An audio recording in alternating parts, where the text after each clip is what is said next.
할렐루야. 아멘. 우리 지금 선교팀들 보내놓고 마음이 이렇게 같이 두근거리는 걸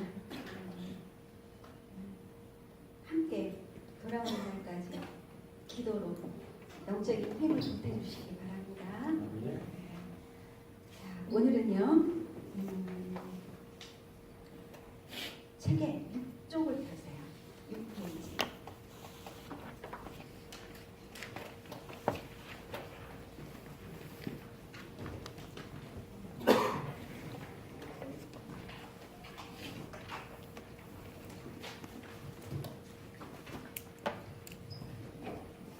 쪽을 펴시면요, 신약이 나와요.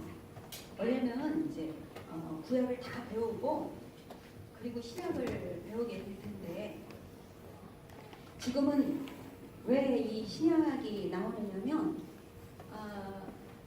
맨 처음에 성경을 몇 가지 단어로 요약을 했으니까 맨 처음에 세 가지 뭐예요?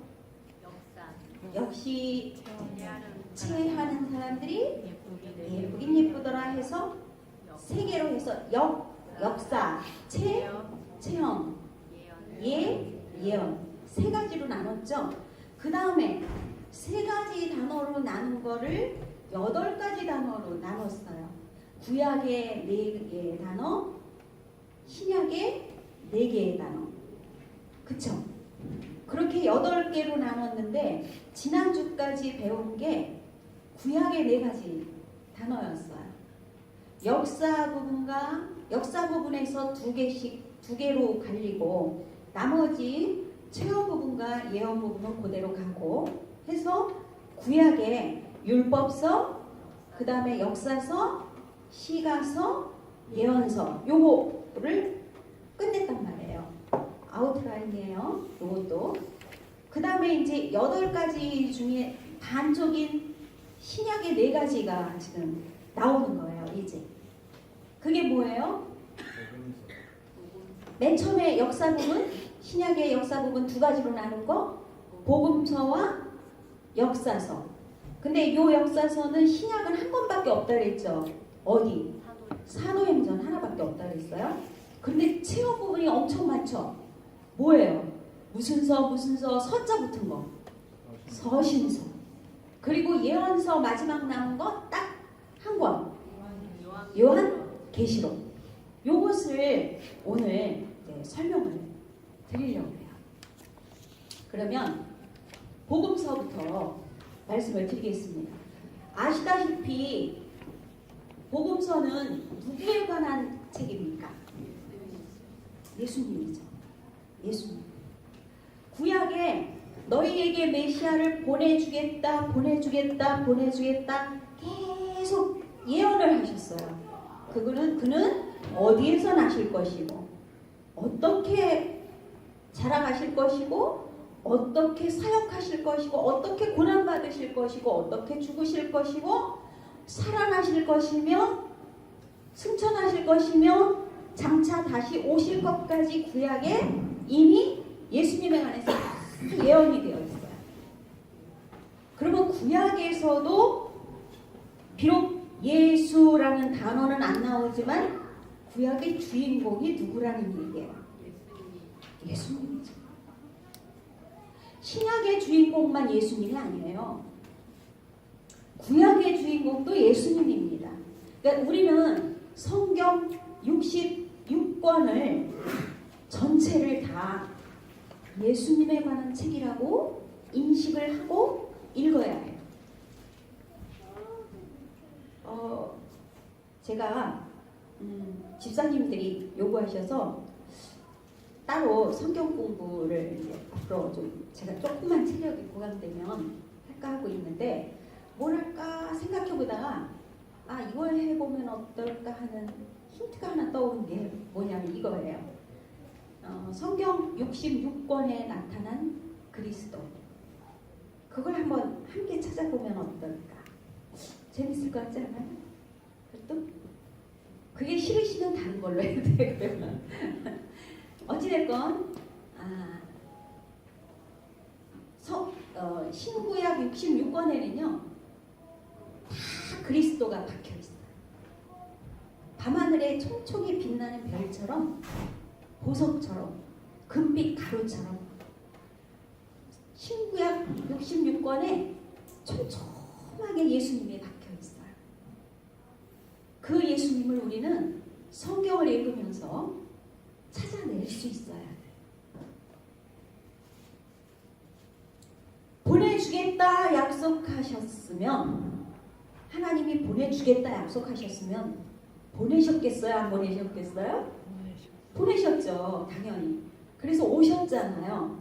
이제 오셨기 때문에 그분의 일대기라고 할 수 있어요. 그분의 말하자면 위인전이라고 할까요? 전기라고 할까요? 그분의 일대기, 그분의 사역에 대해서 쓰여진 책이 복음서예요. 그런데요, 이 복음서가 왜 쓰여져야 했을까? 왜 쓰여져야 했을까?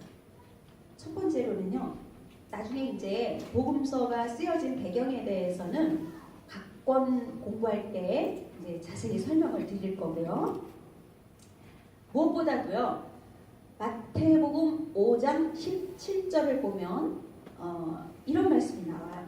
내가 율법이나 선지자를 폐하러 온 줄로 생각하지 말라. 폐하러 온 것이 아니요 완전하게 하려 함이라. 이런 말씀이 나오는데, 여기에 보면 율법과 선지자 이렇게 표현이 돼요. 여러분 이거 꼭 이해하셔야 됩니다. 성경에는 관용구라는 게 있어요. 그러니까 구약을 읽어보면요, 단부터 부엘세바까지 이런 문장들이 많이 나와요. 읽다가 보면. 근데 단부터 부엘세바까지는 우리말로 말하면요, 백도부터 한라까지 이 말이에요. 그러니까 단과 부엘세바는 그 시대에 이스라엘의 맨 위쪽과 아래쪽을 가리키는 말이거든요. 그런 관용구처럼 쓰이는 말이 율법과 선지자예요. 우리가 지금 읽는 66권은 캐논, 정경이라 그래서요, 많은 시기를 거치고 증거와 증명을 거쳐가지고 이것은 하나도 거짓됨이 없다, 진짜 하나님의 말씀이다라고 정해진 것들, 종교회의를 통해서, 종교 지도자들을 통해서 검증이 되고 학자들을 통해서 검증이 된 것들이 종교회의를 통해서 정경으로 땅땅 하고 인정이 된 것들이 묶인 거예요. 캐논. 그게 정경이에요. 여기에 안 들어간 것이 외경, 그리고 위경이라는 것들이 있어요. 그 외경과 위경의 차이도 나중에 말씀을 드리겠습니다만, 천주교에서는 외경까지도 성경으로 인정하죠. 우리는 지금 읽고 있는 신구약 66권만 정경으로 인정을 합니다. 그런데 이게 한꺼번에 어느 날 66권을 딱 놓고 이 66권 전체가 정경이다 이렇게 된 게 아니에요. 순서대로 이렇게 그 시간을 두고, 시대별로 이렇게 조금씩 차이를 두고 하나씩 들어오기 시작해서 정경으로 묶였거든요. 그러다 보니까 제일 먼저 정경으로 인정된 게 아무래도 뭐겠어요? 율법서, 즉 모세오경. 모세오경은요, 유대인들에게 있어서 목숨이에요. 다른 어떤 것과도 바꿀 수 없는 책이에요. 그래서 율법서 하면, 모세오경 하면 꼼짝 못하는 거예요. 그들의 삶은. 그게 그들의 삶의 중심이고 지표인 거예요. 그러니까 율법서, 율법과 그러면 이것은 율법서, 저 맨 위에 있던 역사 부분 있죠. 거기를 얘기하는 거고요. 선지자 그러면 세 개 중에서 어느 부분이겠어요? 세 개의 단어 중에서. 역사, 체험, 예언 중에 어느 거겠어요? 예언이죠. 그리고 중간에 체험, 시가서, 서신서 이런 것들은요, 나중에 여러 가지 검증을 거쳐서 나중에 정경으로 들어왔어요. 그러니까 율법과 선지자 그러면 사실은 구약 전체를 가리키는 거예요. 자, 여쭤볼게요. 예수님 오셨을 때 식량이 있었겠어요? 없었겠어요? 예수님 살아 당시에 있을 리가 없죠. 예수님 계시는데 적히지 않았을 거 아니에요, 아직. 그쵸? 예. 나중에 예수님 가시고 그것도 금방 적힌 게 아니에요. 제가 말씀드렸던 거, 지난주에 말씀드렸던 거 기억나시죠? 2주에 걸쳐서 71회를 다니엘서의 예언된 71회를 7일에 62일에 한일에 이렇게 나눠놨다 그랬잖아요. 그런데 예수님이 오셨단 말이에요. 오셔가지고 십자가를 지셨다니까요. 그러면은 이 사람들이 예수님께 성경을 가르침을 받았어요. 사도들이. 그러면 자기네들한테 남은 건 이제 얼마가 남았다고 생각하겠어요? 한 일에만 남았다고 생각하겠죠. 근데 이게 먼 훗날에 일어나리라고 생각할까요? 금방 이제 예수님 가셨으니까 이거밖에 안 남았으니까 금방 올 거다라고 생각할까요? 금방 올 거라고. 그렇죠. 더군다나 예수님 가시면서 뭐라고 그러셨어요? 내가 다시 오리라. 그러니까 초대교회 교인들은요, 이게 지금 이 시대를 살고 있다고 생각을 한 거예요. 우리 인간에게는요, 시간의 연속성이 있어요. 끊어지지 않죠, 우리 인간의 시간은.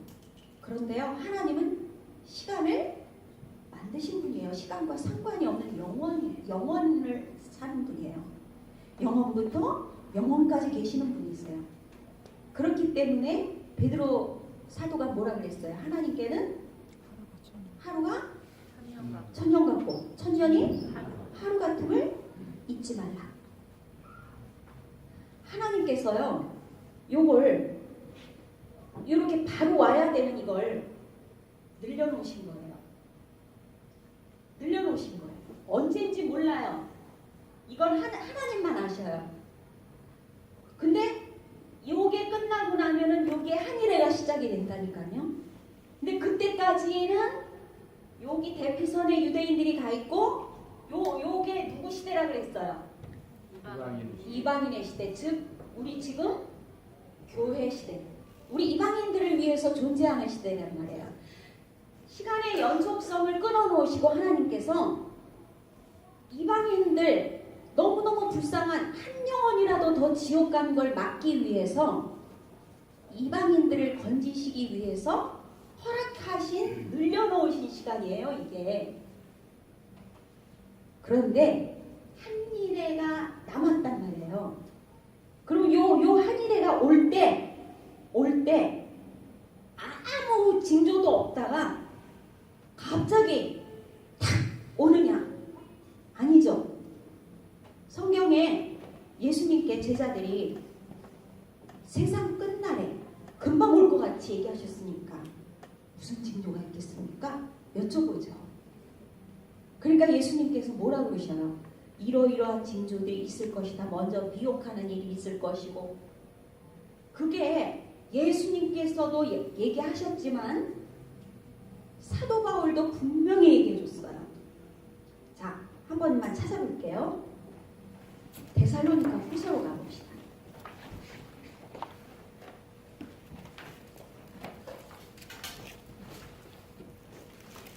데살로니가 후서 2장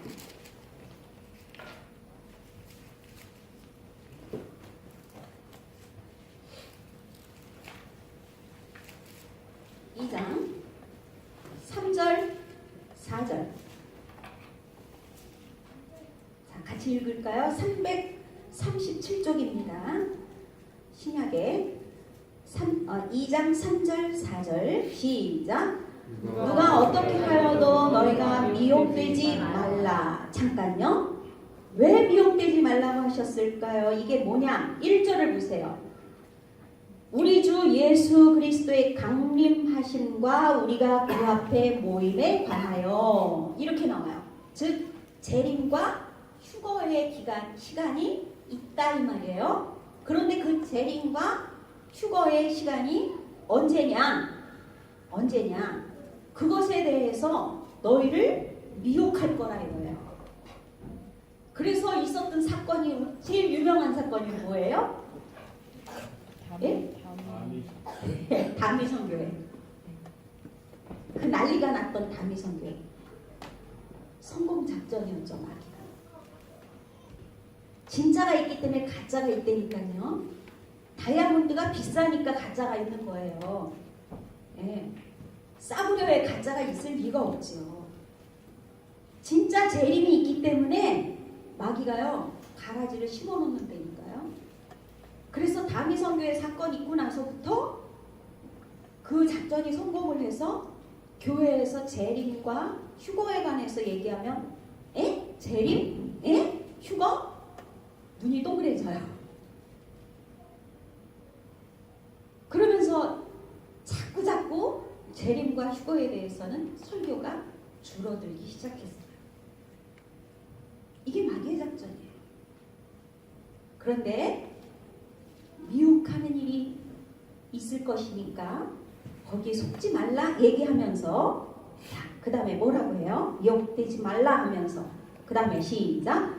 먼저 배교하는 일이 있고 저 불법의 사람 곧 멸망의 아들이 나타나기 전에는 그날이 이르지 아니하리니.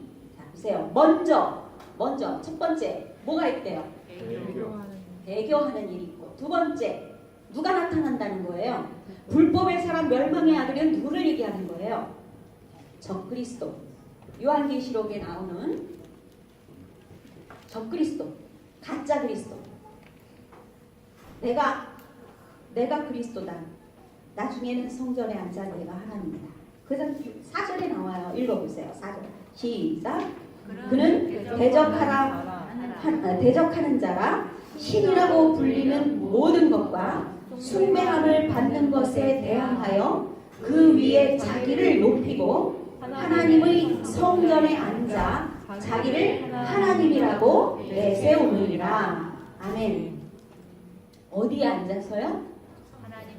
하나님의 성전. 이게 그냥 이 교회를 얘기하는 것 같으세요?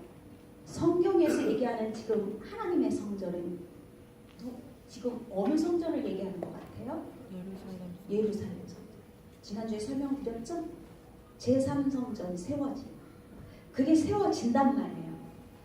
세워지고 나면 7년 조약을 맺고 7년 조약 반 만에 3년 반 만에 자기 정체를 드러내고 제사 다 치워버려.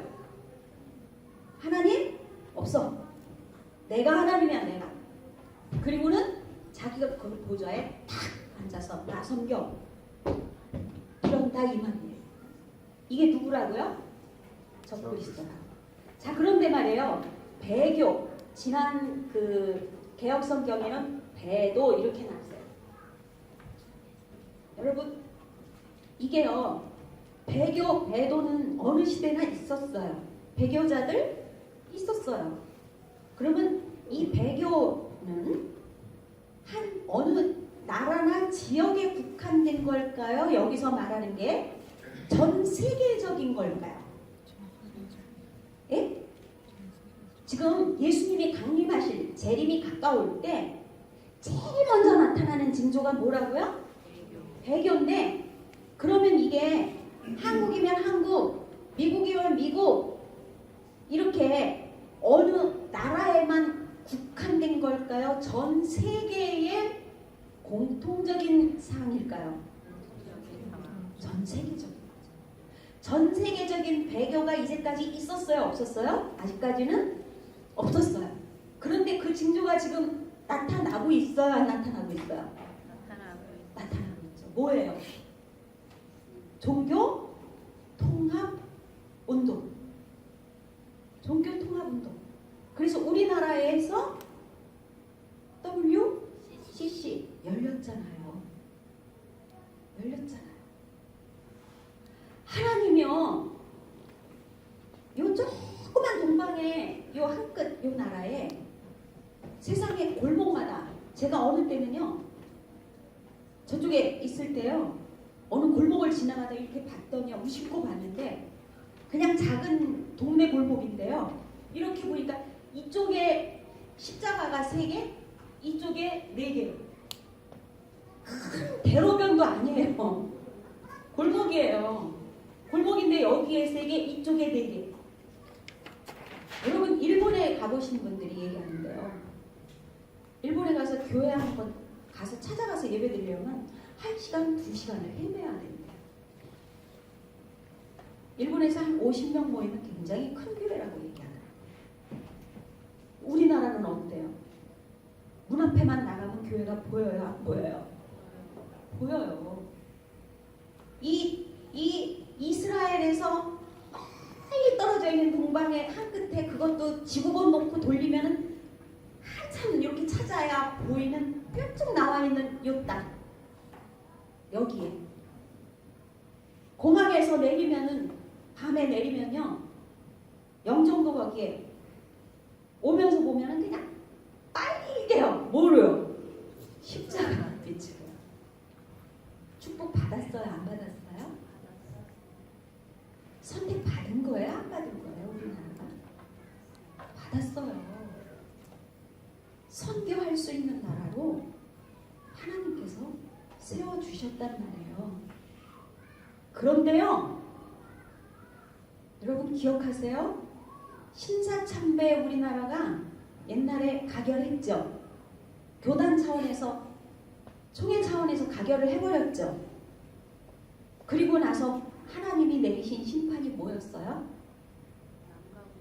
6.25였어요. 그리고 나서 내린 심판이 6.25였다.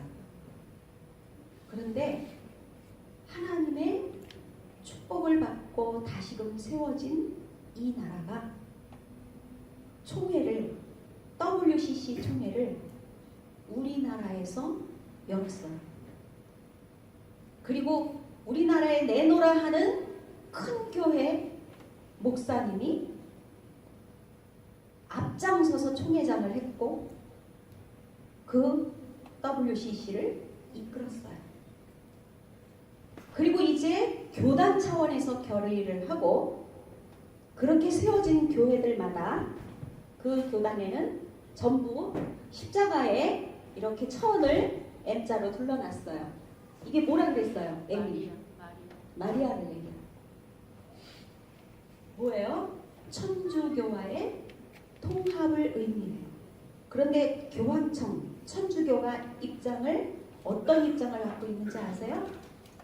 교황이 얘기했어요. 교황이 신문에 뉴스에 나왔어요. 교황이 얘기하기를 어떤 종교를 갖고 있든지 그 사람이 정말로 선행을 하고 아름다운 마음으로 이웃을 사랑하고 선을 실천하면 누구나 하나님께서 구원해 주시리라 믿는다. 발표를 했어요. 교황. 무슨 말이에요? 어느 종교나 구원이 있다 없다? 있다. 그렇게 발표해버리고 누가요? 천주교는 교황이 곧 법이에요. 교황이 말이에요. 제가요 20년 정도 됐나요? 포스터를 봤었거든요. 길에 가다가 이렇게 붙여져 있는데요. 천주교의 수녀들과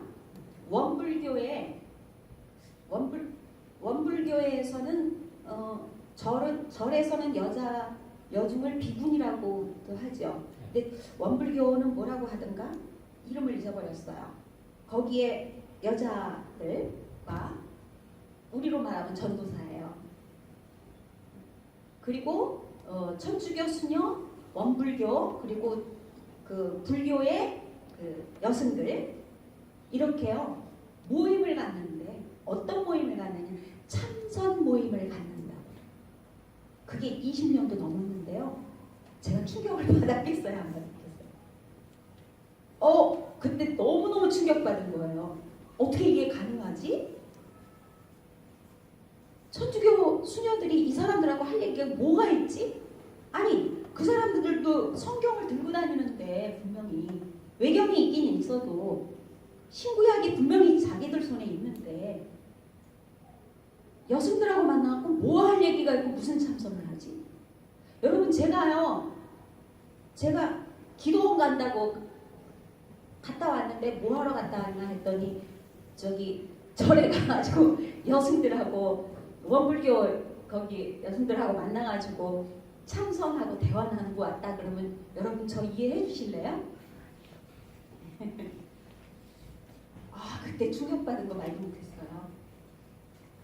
근데 나중에 알고 보니까 그게 시작이더라고요. 지금은요 너무너무 교류가 활발해요. 이게요 지금 종교 통합 운동 이게 전 세계적으로 번지고 있어요. 이미 우리나라까지 들어왔어요? 안 들어왔어요? 들어왔어요. 전 세계적으로 번지고 있다니까요. 그러면 주님이 말씀하신 주님 오실 날에 주님과 사도 바울이 얘기해준 주님 오실 날의 징조에 가까운 거예요? 안 가까운 거예요? 가까운 거예요. 우리 시대에 눈으로 목도하는 시대를 지금 살고 있단 말이에요. 먼저 배교하는 일이 있을 것이고 두 번째는 아직 안 나타났죠. 요거 지금 차근차근 준비가 되고 있다. 요 준비가 여러분이 맨날 대하시는 뉴스에 요새 뉴스 믿지 마세요. 다 몰아가고 있어요. 진짜 보여줘야 될 거 안 보여준다니까요. 그래도 간혹 나오는 세계 뉴스를 보시면서 캐치하셔야 돼요. 얼마나 많은 것들이 준비되고 있는지 모릅니다. 이게 다 준비가 딱 되면 그때 등장할 거예요. 거짓 선지자를 앞세워서 우리가 삼위일체 하나님 성부 성자 성령이 계시듯이 마귀는 모방의 천재거든요. 지들도 삼위일체를 흉내를 내요. 그래서 마귀는 용이에요.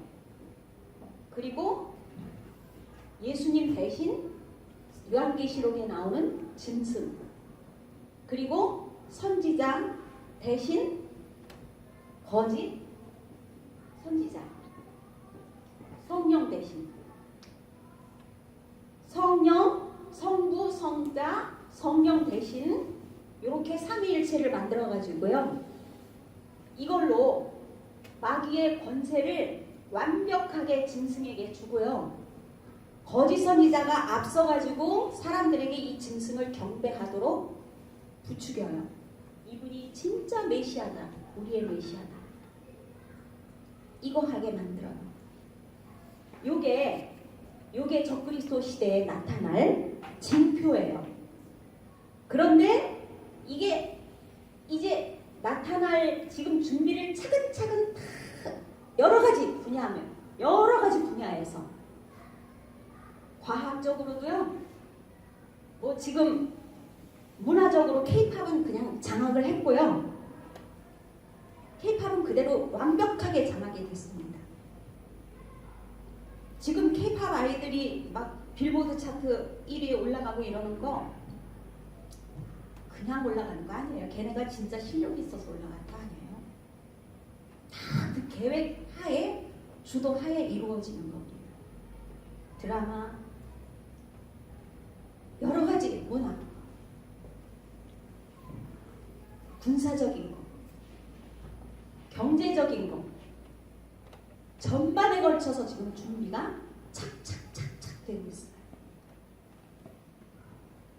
생체 인증 시대가 됐죠. 이제 지문으로 인식이 되고 홍채로 인식이 되죠. 네, 여러분 잘 보세요.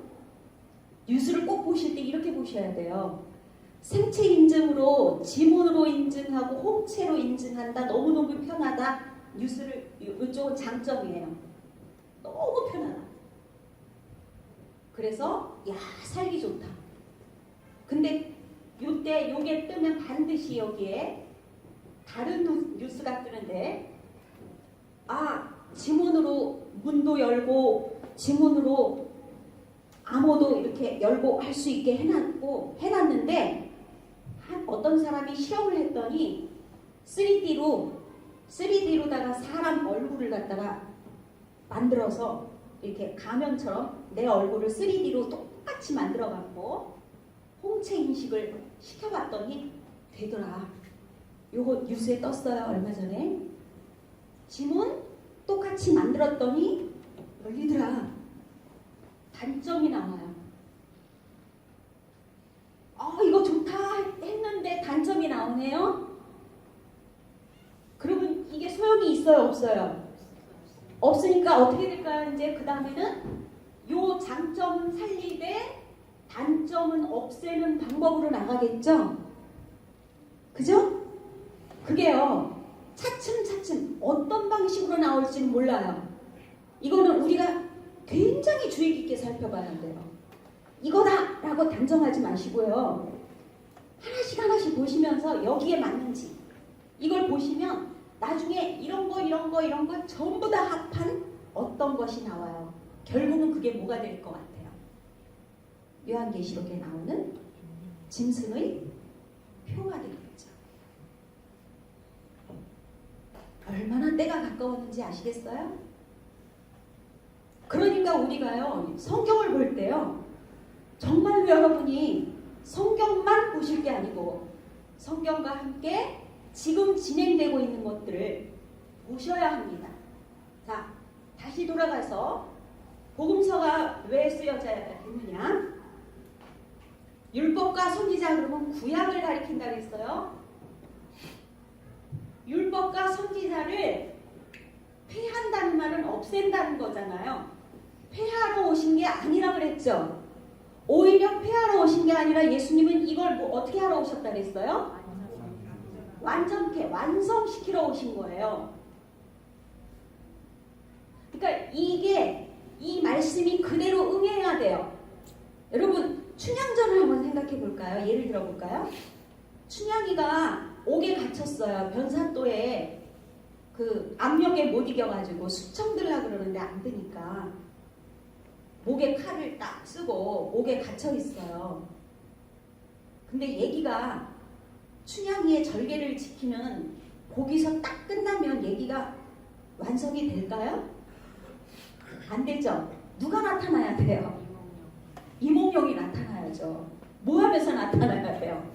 암행어사 출두요 하고 나타나야 되잖아요.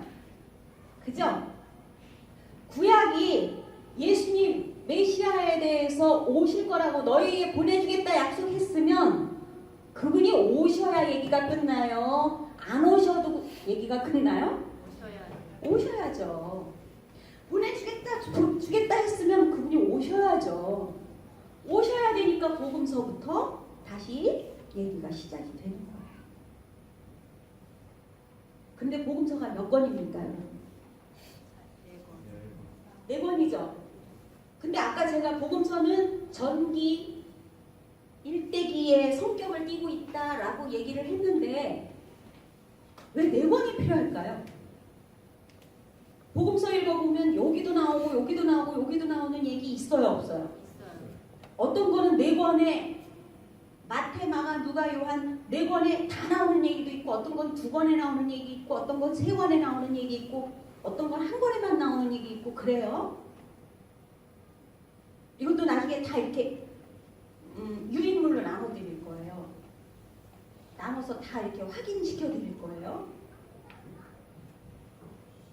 그런데요, 그렇게 겹치는 부분이 있음에도 불구하고 왜 복음서가 4권이 필요했을까 이 말이에요. 지금 말씀드렸는데 예수님이 무엇 때문에 무엇을 완성시키러 오셨다고요? 율법과 선지자, 즉 구약을 완성시키기 위해 오셨다 그랬죠. 근데 구약에 예수님이 4가지 모습으로 나타나요. 어떤 모습으로 나타나느냐? 장차 오실 왕의 모습으로 나타나요. 첫째는. 두 번째는요, 장차 오실 왕. 두 번째는 하나님의 종이라고 해서 우리가 막 부리는 종 얘기 그거 생각하시면 안 돼요. 하나님의 종이니까 예수님은 우리의 종으로 오셨구나. 이게 아니에요. 하나님의 대리자라고 보시면 돼요. 그래서 순종하신 거예요. 세 번째는요. 인자. 인자가 뭐예요? 사람의 아들. 즉 완벽한 인간. 우리와 똑같은 인성을 지니신 분. 인성을 지니신 분으로 오시고, 네 번째는 하나님의 아들. 아들로 표현. 요거는 인성, 요거는 신성. 여러분, 하나님의 예수님의 속성 중에요. 인성과 신성이 있는데 50%일까요? 100%일까요? 100%예요. 인성 100%, 신성 100%지 인성 50%, 신성 50%가 아니란 말이에요. 근데 예수님은 100%의 신성을 가지신 분임에도 불구하고 오신 목적이 십자가예요. 죽기 위해서 오셨기 때문에 인성을 가지셨을 때 이 신성을 감추셨어요. 잠깐 드러내신 경우들이 있죠. 기적들을 행하셨거나 또 막 무리들이 아직 십자가에 가기도 전인데 벼랑 끝으로 데리고 가서 밀쳐서 떨어뜨리려고 그럴 때 그들 사이를 유유히 지나서 나오시는 장면도 있어요. 그때 신성을 보이신 그런 장면들이 있지만 복음서를 읽어보면은 복음서 어디에도 예수님이 여기도 계시고 요 제자들하고 계시는데 저기에 지금 여기 없는 다른 제자에게도 가서 동시에 얘기하고 계셨다라는 장면이 있어요? 없어요? 없죠. 인성 속에 신성을 가둬버리셨어요. 스스로 가두시고 철저하게 인간으로 사셨단 말이에요. 그래야 십자가를 지고 피를 흘리시니까. 이렇게 네 개의 왕, 장차 오실 왕, 인류의 왕, 하나님의 종, 사람의 아들, 하나님의 아들, 이게 구약의 예언된 모습인데요. 성경을 준비를 했는데 제가 그냥 읽어드릴게요. 시간이 없으니까. 잘 들어보세요. 많은데 제가 지금 조금만 읽어드릴게요. 장차 오실 왕 이사야서 9장 6절. 이는 한 아기가 우리에게 낳고 한 아들을 우리에게 주신 바 되었는데 그의 어깨에는 정사를 메었고, 그리고 그때 뭐라고 되어 있느냐면요, 평강의 왕이라 할 것입니다. 무슨 왕이요? 평강의 왕. 그 다음에 예레미야 23장 5절. 여호와의 말씀이니라. 보라, 때가 이르리니 내가 다윗에게 한 의로운 가지를 일으킬 것이라. 주님이 어느 가게를 통해서 오셨어요? 어느 족보를? 다윗의 족보. 한 의로운 가지를 일으킬 것이라. 그가 왕이 되어 지혜롭게 다스리며 세상에서 정의와 공의를 행할 것입니다. 이외에 많은데 무엇으로 오신다고요? 왕으로 오신다고요. 두 번째, 여호와의 종 이사야서 42장 1절. 내가 붙드는 나의 종, 내 마음에 기뻐하는 자 곧 내가 택한 사람을 보라. 내가 나의 영을 그에게 주었은즉 그가 이방의 정의를 베풀리라. 스가랴서 3장 8절. 대제사장 여호수아야, 너와 내 앞에 앉은 내 동료들은 내 말을 들을 것이니라. 이들은 예표의 사람들이라. 내가 내 종 싹을 나게 하리라. 지난번 성경에는 순이라고 나와 있어요. 내 종 싹, 순이 올라오면 뭐가 돼요? 나중에 나무가 되죠. 예수 그리스도를 예표하는 나온 거예요. 근데 여기 종이라는 단어가 쓰여요. 그 다음에 우리가 너무 잘 아는 이사야서 17장 14절 말씀이 마태복음에, 누가복음에 가서 응하죠. 복음서에. 그러므로 주께서 친히 징조를 너희에게 주실 것이라. 보라, 누가 잉태하여 처녀가 잉태하여 아들을 낳을 것이요 그의 이름은 무엇이라 하리라? 임마누엘이라 하리라. 임, 마누, 엘 하면 뭐라 그랬어요? 하나님. 임은요 with 함께. 마누는 us 우리와 누가? 하나님이 우리와 함께 하신다. 이렇게 거꾸로 생각하시면 돼요. 하나님이 우리와 함께 하신다. 이게 임마누엘이에요. 임마누엘로 오신다. 근데 처녀가 잉태한다 그랬죠? 그러면 사람으로 태어난다는 거예요? 신으로 태어난다는 거예요? 인자로. 인성을 가지고 육신을 입고 오신다 이 말이에요. 이 땅에. 예, 근데 왜 처녀의 몸에서 태어나요? 왜 처녀의 몸에서 태어나요? 대속제물로 오셔야 되잖아요. 대속제물의 조건이 뭐예요? 하나는 피 흘려야 돼요. 피 흘림이 없이는 죄사함이 없나니 피를 흘려야 되는데 피 흘리려면 천사나 마귀 같은 영적인 존재는 피가 있습니까? 없습니까? 없어요. 누구에게만 피가 있어요? 사람. 피 흘리려면 누가 돼야 돼요? 사람이 돼야 돼요. 근데 왜 피를 흘려요? 인간의 뭐 때문에요? 죄 때문에. 그러면 인간의 죄 때문에 오니까 죄가 있어야 돼요? 없어야 돼요? 없어야죠. 만약에 본인도 죄가 있다면 본인의 죄값도 치르지 못하는데 남의 죄값 치러줄 수 있어요? 안 되죠. 그죠? 빚진 사람이 내 돈도 못 갚으면서 남의 돈 갚아줄게요. 이럴 수 있어요? 안 되잖아요. 죄가 없으면서 사람이어야 돼요. 이게 대속제물의 조건이에요. 그래서 처녀의 몸에서 났단 말이에요. 무슨 말이에요? 원죄를 끄는 거예요. 모든 인간은 아버지와 어머니의 몸에서 나는데 아버지의 씨를 받아요. 아담 이래로 아버지의 씨에는 모두 뭐가 있어요? 원죄가 있단 말이에요. 아버지의 씨를 받고 온 어떤 사람도 이 원죄에서 벗어날 수가 없어요. 천사 같은 아기한테 막 태어나서 새근새근 잠든 아기가 무슨 죄가 있어요? 그 천사 같은 얼굴에 무슨 죄를 지었어요? 근데 태생이 죄인이에요. 왜요? 원죄가 있기 때문에. 그 원죄를 자르기 위해서 사람의 씨로 아니하고 성령의 능력으로 처녀의 몸만 빌린 거예요.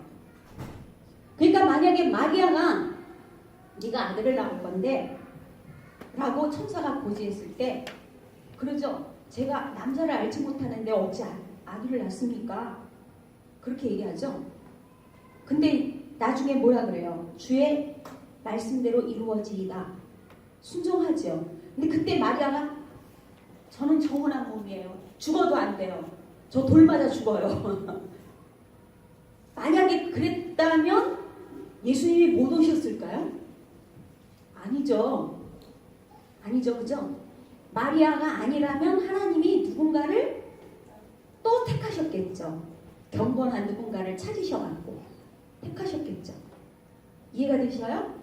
그러니까 천주교에서 마리아를 성모 승천설 이루고 주장하는 거, 성모에게 어머니에게 얘기해야 기도해야 어머니가 아들인 예수님께 부탁해야 더 빠르다 이러고 기도를 마리아에게 하는 거 얼마나 웃기는 얘기인지 아셔야 돼요. 마리아는 도구로 사용됐을 뿐이에요. 처녀의 몸에서 나야 돼. 그래야 대속제물이 될 수 있단 말이에요. 이게 지금 요거 하나 빠졌죠? 하나님의 아들 미가서 5장 2절 제가 읽을게요. 베들레헴 에브라다야 너는 유다 족속 중에 작을지라도 이스라엘을 다스리는 자가 내게서 내게로 나올 것이라. 그의 근본은 상고에 영원에 있느니라. 근본이요 영원에 있대요. 인간 중에 근본이 영원에 있는 사람이 있어요 없어요? 다 죽죠. 그죠? 영원히 사는 사람이 어디 있어요? 근데 근본이 영원에 있는 분은 누구예요? 하나님이죠. 아까 읽은 이사야 9장 6절에도 그의 이름은 기묘자나 모사라, 그 다음에 뭐라고 되어 있냐면 전능하신 하나님이라 영존하시는 아버지라. 예수님에 대해서 묘사가 그렇게 되어 있어요. 삼위일체란 말이에요. 인성이에요. 신성이에요. 신성. 이렇게 구약에 예수님에 대해서 예언이 되어 있는데 이 구약의 예언을 다 완전하게 이루러 오신 분이라 그랬죠. 그죠? 그걸 보여주는 게 사복음서예요. 이게 이제 나중에 복음서 공부할 때 자세히 공부할 거지만요. 왕의 모습으로 오신 게 마태복음이에요. 하나님의 종의 모습으로 오신 게 마가복음이에요. 인간의 모습으로 오신 게 누가복음이에요. 하나님의 신성을 지니신 모습을 보여주는 게 요한복음이에요. 어떤 사람을 입체적으로 제대로 알기 위해서는요, 한 가지 면만 보고는 몰라요. 우리 이은식 목사님을 제대로 알려면 여기서 설교하시는 모습, 교회 안에서만 모습 보고 이은식 목사님을 다 안다고 할 수 있을까요? 모르죠, 그죠? 여기에서 보는 이은식 목사님, 그 다음에 가정에서 남편과 아버지로서의 목사님의 모습, 또 노회나 이런 데 가서 다른 동료 목사님들과 어울리시는 그런 모습, 여러 가지 모습들이 종합돼서 알아질 때 이은식 목사님의 완전한 모습을 우리가 알 수 있는 거예요. 그쵸? 예수님에 대해서 입체적으로 알려면 이게 다 알아져야 예수님을 안다고 할 수 있다니까요. 그래서 복음서가 몇 권으로 쓰였다? 4권으로 쓰였다. 마태, 마가, 누가, 요한 순서대로 했을 때 요거 보지 마시고 가리고 제가 가리고 안 보시고 마태 왕으로 오셨어요. 마가 하나님의 그냥 우리 종이 아니에요. 이거 오해하시면 큰일 나요. 누구의 종? 하나님의 종. 그 다음에 누가? 인자. 사람의 아들. 인성을 지니신 분. 요한복음. 하나님의 아들. 뭘 지니신 분? 신성을 지니신 분. 요 4개가 이렇게 입체적으로 그려져야, 그래야 완벽한 예수님의 모습을 알 수 있다. 자, 그 6페이지 보시고요. 한 가지만 더요. 여기에 하나만 더 덧붙여서 설명을 드리자면, 에스겔서 여러 군데 나오는데 하나만 말씀드릴게요. 에스겔서 1장 10절에 보면은요, 에스겔이 네 생물의 환상을 봐요. 네 생물의 모습이 사람의 모습도 있고, 소의 모습도 있고, 사자의 모습도 있고, 그 다음에 독수리의 모습도 있어요. 그러면은 그러면은 일하죠. 그러면 이 중에 어딜 것 같아요? 왕, 종, 인자, 하나님, 아들. 종. 그래서 소의 모습. 에스겔서에 나타난 4가지 형상 중에 사람이니까, 사람의 얼굴 하니까 인자. 그래서 사람의 얼굴. 사자 그러면은 동물의 왕이죠. 사자. 독수리 같이. 독수리 그러면 날아 올라가는 신성. 이게요, 나중에 이제 각 권별로 할 때 다 나올 건데 지금 이렇게 연결을 해드리는 겁니다. 일단 이 정도로만 상식적으로 머릿속에 넣어놓으셔요. 그리고 보셔요. 6페이지 그 복음서만 한번 봅니다. 복음서 해놓고 현 이렇게 적어놨지만 한자로 현 나타난다라고 적어놨지만 다른 말로 말하면 성육신이에요. 성육신, 말씀이신 그분이, 하나님의 아들이신 그분이 이 땅에 뭘 입고 오셨어요? 우리와 똑같은 육신을 입고 오신 이게요. 우리는 너무 들어서 너무 많이 들어가지고 그냥 그런가 보다 하는데요. 여러분 요거 하나만 가지고 한번 집에서 묵상해 보세요. 기적도 이런 기적이 없어요. 하나님의 아들이요 인간이 돼서 오셨어요. 이건요 내가 개미하고 소통하고 싶어서 개미가 된 것보다 더 비교할 수 없는 기적인 거예요. 성육신이라는 것이야말로 하나님의 능력을 완벽하게 증명해 주는 거예요.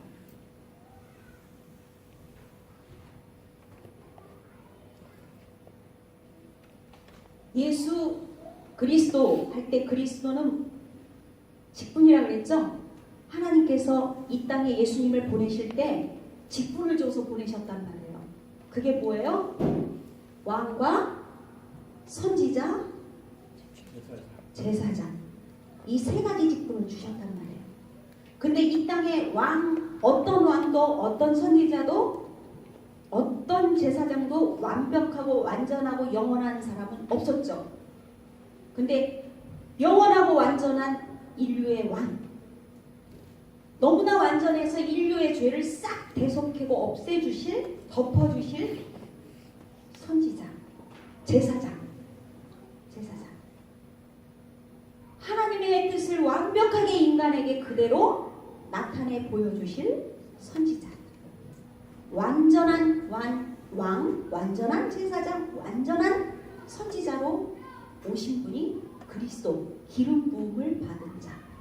그래서 기름 부음을 받은 자, 메시아, 그리스도. 그분이 이 땅에 오셨단 말이에요. 도표를 보세요. 도표에 보니까 구약과 신약이 지금 대비되고 있어요.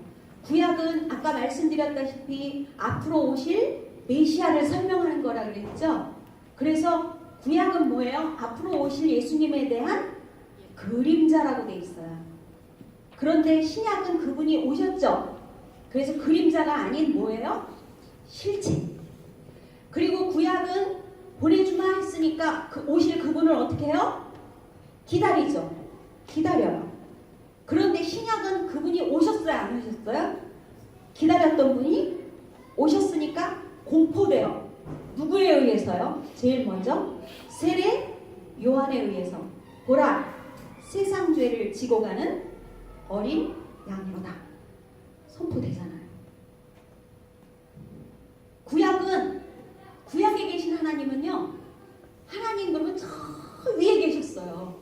오죽하면 하나님을 뵈면 죽는다 그래가지고요. 40일 동안 하나님을 뵙고 온 시내 산에서 뵙고 온 모세에게서 얼굴에 막 빛이 나니까 사람들이 하나님 뵙는 것도 두려운데 하나님을 뵙고 온 모세조차 두려워해가지고 얼굴을 수건으로 덮었어요. 빛이 나니까.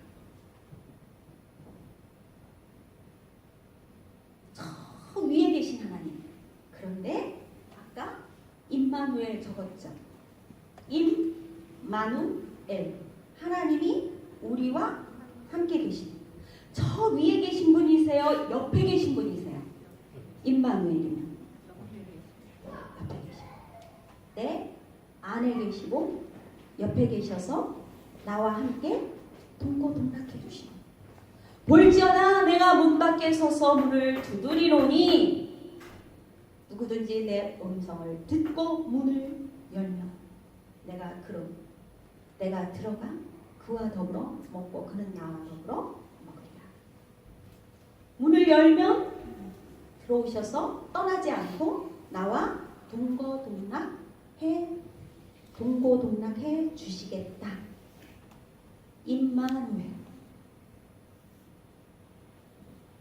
속죄물을 드렸어요, 구약에서는. 근데 이제 우리 지금 양 잡고 소 잡고 하는 거 해요, 안 해요? 왜요? 예수님이 뭐 해주셨어요? 그 대신 완벽한 제물이 주셨죠. 히브리서를 그래서 읽어보면 9장 같은 데 읽어보면 단번에라는 단어가 무지하게 많이 나와요. 반복돼서 나와요. 단번에 한 번에 싹 이뤄놓으셨다니까요. 그래서 히브리서 3장 14절인가요? 보면 그렇게 나와요. 은혜의 보좌 앞에 담대히 나아갈 것이니라. 옛날에는 하나님 앞에 스스로 못 나가서 중간에 누가 해줬어요? 제사장이 제물 죽여주고 해줬죠. 지금은 그럴 필요 있어요?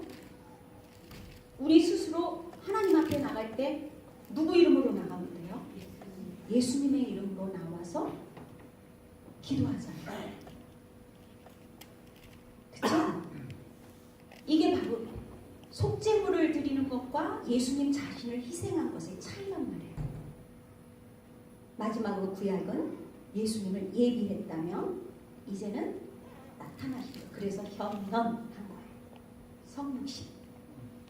예, 오늘 여기 복음서 말씀을 드렸는데 구약과 함께 끄어서 설명드려서 오늘 여기까지 설명드렸고요. 다음 주에는 나머지 다 마치도록 하겠습니다.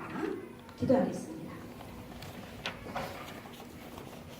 하나님 아버지, 우리와 함께 계시려고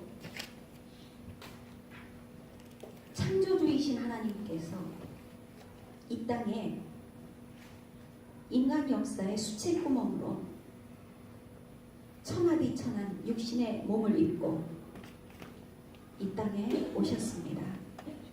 그 기적을, 그 사랑을, 그 은혜를 어떻게 해야 우리가 더 깊이 깨달을 수 있겠습니까? 주님, 이것을 잊지 말게 하여 주시옵소서. 스펄전 목사님이 설교 때마다 십자가를 얘기할 때마다 울었는데 우리도 주님의 사랑을 얘기할 때마다 우리의 영혼에, 우리의 눈에 눈물이 있게 하여 주시옵소서. 주님이 왜 이 땅에 오셨어야 했는지 그 뜻을 알게 하여 주시옵소서. 오늘 우리의 단기 선교팀 14명의 용사들이 태국 땅을 밟으러 떠났습니다. 바로 이 복음의 비밀을 전하고자 떠났습니다. 아버지, 그들은 몸으로 갔지만 우리는 그들과 함께 영으로 가게 하여 주시옵소서. 기도하게 하여 주시옵소서. 남의 일이 아니라 보내놓고 잊어버리는 2주간이 아니라 그들과 함께 그 땅을 밟고 그들이 가는 곳마다 우리의 영이 그들과 함께 있어 그들이 전하는 복음이 태국에 있는 영혼들 한 사람 한 사람의 영혼들마다 새겨지게 귀한 역사가 나타나게 우리의 기도가 쓰여지게 하여 주시옵소서. 우리 주 예수 그리스도 이름으로 기도하옵나이다. 아멘.